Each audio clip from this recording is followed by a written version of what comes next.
Assalamualaikum Ibu. Waalaikumsalam. Kabarnya Bu? Alhamdulillah baik. Alhamdulillah. Seperti janji kita kemarin ya Bu ya, hari ini kita akan mengadakan wawancara terkait pengambilan keputusan berdasarkan kebijakan universal. Baik Ibu, boleh perkenalan secara singkat tentang Ibu? Baik, saya Febridawati Asmi, SPD MPD. Kebetulan saya diberikan amanah sebagai kepala sekolah di SMA Negeri 4 Batanghari, mulai dari tahun 2020 sampai sekarang. Alhamdulillah Ibu ya. Alhamdulillah. Terima kasih Ibu. Saya ada 8 pertanyaan ini Bu ya. Pertanyaan yang pertama, saya akan menanyakan bagaimana cara Ibu untuk mengidentifikasi sebuah permasalahan atau kasus-kasus yang termasuk dilema etika pemerintahan moral. Cara mengidentifikasinya dengan bermacam-macam cara. Salah satunya dengan membuat tabel permasalahan berdasarkan dari temuan di sekolah, di lingkungan sekolah. Jadi identifikasi dengan cara membuat tabel ya Bu ya. Iya. Boleh Bu kasih contoh kasus yang termasuk dilema etika Bu? Salah satu contoh yang termasuk dilema etika di SMA Negeri 4 Batanghari ini, tentunya saya selaku kepala sekolah banyak menemukan kasus yang seperti itu, di mana kita tahu dilema etika ini adalah permasalahan yang sama-sama baiknya, tetapi kita akan memilih prioritas terbaik di antara yang sama-sama baik. Contohnya seperti program-program yang kita laksanakan di sekolah. Kita ingin melaksanakan sebuah program seperti pentas seni dan bazar. Kemudian kita juga ingin sekolah kita ini nyaman, misalnya seperti kita membeli AC. Itu dua hal yang sama-sama baik. Tetapi berdasarkan keterbatasan dari anggaran yang ada di sekolah, tentunya kita akan lebih memilih melaksanakan pentas seni dan bazar karena di situ ruang lingkupnya itu lebih besar. Berarti di situ kita bisa mengembangkan bakat dan seni siswa secara keseluruhan. Walaupun dari segi pembelian nasi itu juga kita butuh, tapi yang lebih kebermanfaatannya dan lebih efektif dan efisiennya itu di pemilihan tentang pelaksanaan pentas seni dan bazar. Untuk pertanyaan yang kedua, selama ini Bu, bagaimana Ibu menjalankan pengambilan keputusan di sekolah Ibu, terutama untuk kasus-kasus di mana ada dua kepentingan yang sama-sama benar atau mengandung nilai kebatilan, terutama kasus yang tadi? Biasanya dalam pengambilan keputusan saya selalu berembuk, duduk bersama, kolaborasi antara tim gitu. Dimana ada timnya di sekolah, tentunya ada orang-orang kepercayaan saya selaku wakil kepala sekolah, baik itu kesiswaan, wakil kurikulum, sarana prasarana, dan wakil humas. Yang jelas untuk pengambilan sebuah keputusan melalui kolaborasi tim. Tidak saya putuskan secara individual. Melalui kolaborasi Ibu ya. Iya. Baik Ibu, pertanyaan yang ketiga, langkah-langkah atau prosedur seperti apa yang biasa Ibu lakukan selama Ibu dalam mengambil keputusan? Dalam pengambilan keputusan tentunya kita bertolak dari kondisi sekolah, di mana dalam pengambilan keputusan langkah-langkah yang dilaksanakan adalah kita identifikasi atas kebutuhan sekolah, kemudian seperti inventaris barang gitu kan, kita analisis adakah yang perlu perbaikan atau perawatan gitu.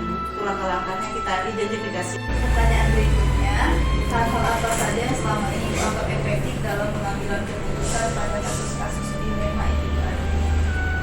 Hal yang dianggap efektif itu adalah pengambilan keputusan secara kolaborasi dengan cara bekerja sama dengan tim yang ada di sekolah. Dengan kolaborasi ya, Ibu, yang sangat efektif dalam pengambilan Iya. keputusan. Oke. Dan Ibu kemudian hal-hal apa saja yang selama ini merupakan tantangan Ibu dalam pengambilan keputusan pada kasus-kasus dilema etika Ibu? merupakan tantangan salah satu adalah mindset warga sekolah tentang sebuah program dalam sistem pendidikan, karena tidak semua program dalam sekolah ini harus menggunakan anggaran. Nah, yang kendala kedua itu adalah keterbatasan anggaran yang ada. Jadi kita tidak bisa berbuat lebih karena keterbatasan tadi. Jadi yang merupakan tantangan Mindset. sama keterbatasan anggaran ya. Iya. Kemudian Ibu, apakah Ibu memiliki sebuah skala atau jadwal tertentu dalam sebuah penyelesaian kasus di rumah kita? Kemudian apakah Ibu langsung menyelesaikan di rumah atau memiliki sebuah jadwal untuk menyelesaikannya? Nah, itu untuk seperti apa yang dijalankan itu? Kalau jadwal khusus itu tidak ada, itu mengalir saja. Misalnya pada program di setiap program yang ada di sekolah. Namun jika pada perjalanannya program itu terdapat pengambilan keputusan yang sesuai dengan dilema etika tadi, kita melihat permasalahannya seperti apa. Kalau yang membutuhkan waktu penyelesaian dengan segera, berarti kita harus langsung penyelesaian permasalahan, pengambilan keputusan. Tapi seandainya tidak terlalu mendesak, itu mungkin sehari 2 hari berikutnya mungkin bisa. Tergantung dengan permasalahannya itu apa. Jadi Ibu tidak membuat jadwal khusus ya Bu ya, tergantung permasalahannya. Kalau bisa diselesaikan segera atau Iya. butuh waktu ya di setting waktunya kapan seperti itu ya Bu ya. Oke, baik Ibu. Kemudian apakah ada faktor-faktor yang selama ini mempermudah atau membantu Ibu dalam pengambilan keputusan pada kasus dilema etika ini? Salah satu faktor yang mempermudah dalam pengambilan keputusan dari tim tadi. Jadi apapun permasalahannya, saya selalu bawanya ke secara bersama, kolaborasi dengan tim.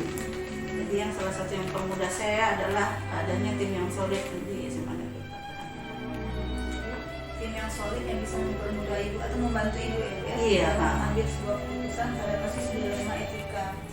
Oke Bu, pertanyaan berikutnya, dari semua hal yang Ibu sampaikan tadi, pembelajaran apa yang dapat Ibu petik dari pengalaman dan Ibu dalam mengambil keputusan dilema etika itu? Dalam pengambilan sebuah keputusan dalam satuan pendidikan, pengalaman yang saya dapat adalah sebaiknya kita mengambil keputusan secara bersama-sama. Jadi walaupun kita selaku kepala sekolah adalah pengambil keputusan tertinggi di tingkat satuan pendidikan, bukan berarti kita harus memutuskan secara individu atau secara pribadi. Sebaiknya kita putuskan secara bersama-sama. Terima kasih atas waktunya. Wawancaranya sudah selesai. Semoga Ibu sehat selalu selama menjalankan aktivitas sebagai kepala sekolah. Amin.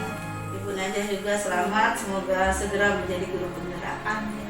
Doanya Ibu ya, semoga dimudahkan semuanya. Amin. Sama.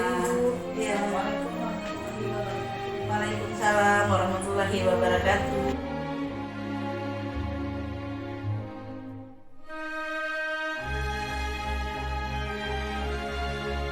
Assalamualaikum warahmatullahi wabarakatuh. Waalaikumsalam warahmatullahi wabarakatuh. Selamat pagi Bu. Pagi.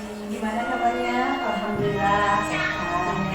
Seperti janji kita kemarin, hari ini saya akan mewawancarai Ibu terkait pengambilan keputusan yang berserta kebijakan universal. Oke Bu, sebelum wawancara boleh perkenalan diri. Nama saya Herdiati, saya Kepala Sekolah SMK Negeri 5 Batanghari. Oke Bu. Baik, kita mulai Bu ya. Iya. Nah, pertanyaan yang pertama Bu, saya akan menanyakan bagaimana nih cara Ibu untuk mengidentifikasi sebuah permasalahan atau kasus-kasus itu termasuk dilema etika atau bukan moral. Di sekolah SID ini memang ada beberapa anak yang mendapat atau mengalami kasus dilema etika. Itu biasanya cara mengidentifikasinya, yang pertama saya sering mendapatkan laporan dari tuan kelas, bisa juga laporan dari teman-teman sekelas atau teman yang dekat dengan anak tersebut, bisa juga pantauan saya secara langsung terhadap anak-anak. Ada nggak Bu contoh kasus yang merupakan dilema etika di sekolah ini? Kalau contoh kasus dilema etika, anak-anak sekolah di sini kan tidak hanya dari daerah sekitar sekolah sini saja, ada yang juga rumahnya agak jauh seperti yang ada di seberang, karena SMP 5 ada anak-anak yang juga menyeberang sungai untuk ke sekolah. Nah biasanya masalah yang sering dihadapi anak-anak itu kalau musim hujan, jalannya itu agak susah untuk ditempuh. Nah jadi biasanya anak-anak itu akan sering terlambat atau bahkan mereka tidak datang ke sekolah pada saat itu. Terlambat ibu ya, dan tidak datang ke Tidak sekolah. datang ke sekolah kalau hari hujan. Jadi itu termasuk dilema etika ibu ya. Ya, bisa dikatakan dilema etika karena anak itu juga tidak salah. Sekolahan yang akan menegakkan disiplin itu kan memang keharusan bagi sekolah. Jadi bisa menjadi dilema bagi sekolah. Baik ibu, pertanyaan yang kedua, selama ini ibu bagaimana ibu menjalankan pengambilan keputusan di sekolah ibu, terutama untuk kasus-kasus di mana ada dua kepentingan yang sama-sama benar atau mengandung nilai kebaikan? Biasanya dalam mengambil keputusan, kalau anak itu masalahnya tidak terlalu berat, artinya anak itu tidak terlalu sering, karena kan ada beberapa orang anak. Jadi biasanya ada juga anak yang memang mungkin niat sekolahnya itu agak tinggi, walaupun dia terlambat dan datang. Jadi kalau mungkin memang anaknya kan anak itu beda, mungkin akan dijadikan alasan untuk tidak sekolah. Nah biasanya dalam mengambil keputusan bisa anaknya dipanggil langsung, kemudian dirapatkan dengan wali kelas. Nah nanti kita lihat dulu untuk berikutnya, kalau masih belum ada juga perubahan, itu biasanya disurati orang tua. Jadi orang tua sudah datang, jadi biasanya kita sama-sama mengambil jalan bagaimana anak itu tetap bisa sekolah walaupun mungkin memang terlambat. Nah jadi seperti itu. Dan kalau yang sudah berat sekali biasanya dirapatkan waktu rapat mungkin setiap bulan kan ada rapat dinas. Nah biasanya dibicarakan di situ. Baik ibu, pertanyaan yang ketiga, langkah-langkah atau prosedur seperti apa yang biasa dilakukan selama ini dalam mengambil keputusan? Nah seperti yang tadi, jadi memang mengambil keputusan itu kan agak susah. Jadi kalau kita harus terlalu tegas ke anak, nanti bisa anaknya juga tidak mau sekolah karena kan memang keadaan alamnya yang seperti itu. Jadi ada beberapa anak yang sedang itu. Nah jadi itu tadi, jadi langkah-langkahnya ya kita adakan pendekatan ke anaknya terlebih dahulu. Nah pendekatan ke anak, biasanya nanti kita kasih masukan. Biasanya kan anak kadang kalau sudah terlambat takut.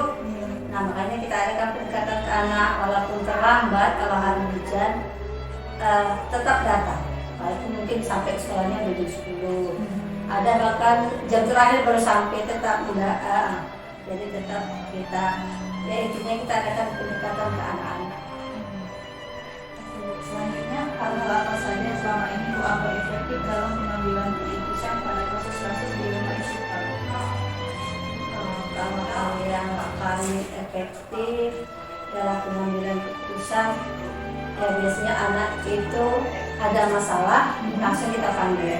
Jadi tidak ditunda-tunda dulu. Jadi hari ini dia terlambat, langsung kita tanya kenapa terlambat, atau kita tahu kan hujan Bu. Nah biasanya apalagi kalau yang memang tidak sekolah. Jadi kalau pamannya dua anak tuh, yang satu sekolah, yang satunya enggak. Tetapi anak yang kalau terlambat kita udah tahu masalahnya, udah hujan. Tapi kan yang tidak terlambat kita panggil. Kalau alasannya hujan, kenapa kawan yang satunya bisa sekolah gitu. Nah, jadi memang biasanya pengambilan keputusan itu langsung, jadi tidak ditunda-tunda dulu. Jadi anak misalnya langsung kita panggil, Langsung ditindaklanjuti. langsung ditindaklanjuti kalau ada permasalahan. Baik ibu, hal-hal apa saja yang selama ini merupakan tantangan dalam pengambilan keputusan pada kasus dilema etika? Nah, yang merupakan tantangan ini, yang pertama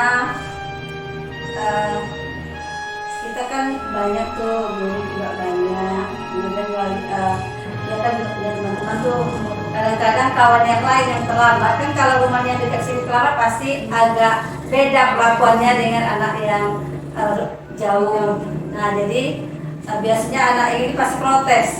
Nah jadi itu merupakan tantangan juga bagi kita sekolah untuk mengambil keputusan. Nah biasanya nanti anak-anak yang dekat sini itu kita kasih pengertian mengapa jika mereka terlambat perlakuannya agak beda seperti itu. Karena kan jadi anak dekat kita lakukan pendekatan, kasih tahu oh dia itu kan jauh. Kalau hujan, apalagi kalau hujan kan kadang mau nyebrang ke sini juga motor untuk penyeberangan nunggu dulu kayak gitu. Jadi biasanya seperti itu. Jadi ya tantangannya mungkin paling banyak ke kawan-kawan yang agak komplain. Pertanyaan berikutnya, apakah Ibu memiliki jadwal tertentu dalam sebuah penyelesaian kasus dilema etika ini? Atau Ibu langsung menyelesaikannya di tempat atau memiliki sebuah jadwal untuk menyelesaikannya? Kemudian proses seperti apa yang dijalankan? Kalau untuk jadwal biasanya kan kita tidak tahu anak itu punya masalahnya kapan, berarti jadwal khusus tidak ada. Jadi biasanya memang anak itu bermasalah langsung kita selesaikan. Nanti kalau memang masalahnya agak berat biasanya kita lanjutkan ke rapat dinas. Tapi ya intinya setiap ada permasalahan itu langsung kita selesaikan, langsung kita tindak lanjut. Jadi kalau menunggu jadwal, pamannya oh jadwal ini kita harus minggu depan, sementara kan anaknya ada masalahnya sekarang. Nah, jadi seperti itu. Ya, baik Ibu. Kemudian apakah ada seseorang atau faktor-faktor apa yang selama ini mempermudah atau membantu Ibu dalam mengambil keputusan pada kasus dilema etika ini? Nah, kalau yang membantu itu seluruh keluarga besar SMP 5, baik itu guru-guru atau juga stafetnya. Dan biasanya kalau sudah agak berat kasusnya, biasanya dilarikan ke guru BK. Karena kan di sini ada guru BK.